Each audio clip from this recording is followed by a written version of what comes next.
শেখ হাসিনার অবর্তমানে কি টিকে থাকবে? আওয়ামী লীগ বাংলাদেশের রাজনীতি যেন এক ভয়ঙ্কর সাঁতারে জড়িয়েছে, আর তার কচলানো জায়গায় রয়েছে আওয়ামী লীগ। গত বছরের ৫ আগস্ট ছাত্র জনতার অভ্যুত্থানে শেখ হাসিনা কিভাবে গা ঢাকা দিয়ে ভারত পালিয়ে গিয়েছিলেন। তারপর থেকেই একের পর এক সংকটের সৃষ্টি। সরকার পতনের পর গুম, খুন এবং হত্যাকাণ্ডের অভিযোগে শেখ হাসিনা সহ শীর্ষ নেতাদের বিরুদ্ধে একাধিক মামলা।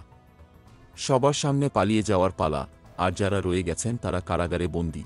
কিন্তু এমন ভয়াবহ পরিস্থিতির পরেও আওয়ামী লীগ কি হারিয়ে গিয়েছে? একদম না। দলের নেতারা এখন নতুন করে নিজেদের শেকড় খুঁজে বের করতে ব্যস্ত। তবে সবচাইতে বড় বাধা নেতৃত্ব সংকট। দলটির একাধিক নেতা বিদেশে পালিয়ে গেছেন, আর যারা রয়ে গেছেন তারা তো প্রকাশ্যে আসতে চান না। রাজনৈতিক মাঠের কার্যক্রম একেবারে বন্ধ। তবে আশ্চর্যজনকভাবে দলটি এখন অনলাইনে কিছু কার্যক্রম চালিয়ে যাচ্ছে। মাঝে মাঝে শেখ হাসিনার অডিও বার্তা শোনা গেলেও দলের ভবিষ্যৎ রক্ষা করতে প্রয়োজন একজন শক্তিশালী মুখপাত্র। এমন এক মুখপাত্র যিনি শুধু দলকে শক্তিশালী করবে না, তবে তাকে সবাই একে অপরের সাথে সংযুক্ত রাখতে সহায়তা করবে। তবে সবচেয়ে বড় প্রশ্ন, শেখ হাসিনার অনুপস্থিতিতে আওয়ামী লীগ কি আগের মতো কাজ করবে?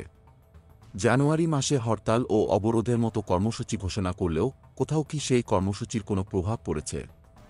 নেতাকর্মীরা শেখ হাসিনার বাইরে কাউকে নেতৃত্বে মেনে নিতে প্রস্তুত নন। এখন প্রশ্ন, আওয়ামী লীগ কি নতুন নেতৃত্বের পথে যাবে, নাকি পুরনো নেতৃত্বকেই আঁকড়ে ধরবে? রাজনীতির এই কঠিন সময়ে দলটির ভবিষ্যৎ কোনো দিকে যাবে? এই প্রশ্নের উত্তর শিগগিরই আসবে।